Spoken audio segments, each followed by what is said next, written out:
დროში საქართველოს რუსეთის პრეზიდენტი ბორის ელცინიაშვილი შეხვედრა ყაზბეგში შედგა. Я должен сказать вам, что мы долго ждали этот день. Долго ждали и вот как-то символически, что мы встречаемся на том месте, где впервые нога Пушкина вступила на грузинскую землю. Как-то все это красиво получилось, поэтически получилось, и мы благодарны судьбе за это. საბჭოთა კავშირის წინააღმდეგ პრეზიდენტი რუსეთის დაგებას მიაღწია. საქართველოს მიიღო სასურველი მხარდაჭერა სამხრეთ ოსეთის ავტონომიის საკითხებში.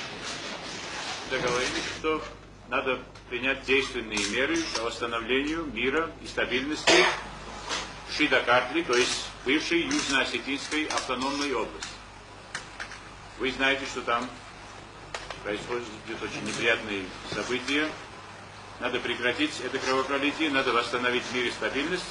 И в первую очередь мы решили создать смешанную комиссию Министерств внутренних дел Грузии и России, а потом создать совместный отряд для разоружения всех незаконных военизированных формирований, достижения мира и спокойствия и восстановления законной власти.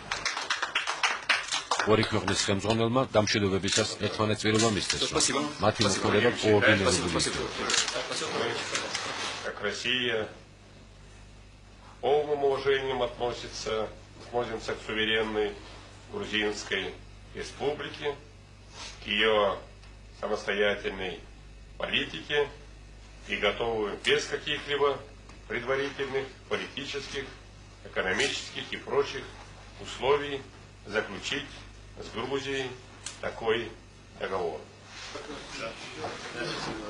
Иедгамსახურდიას თანხლები პირები აშკარად ატყობდნენ შეხვედრით გამოწვეულ კმაყოფილებას.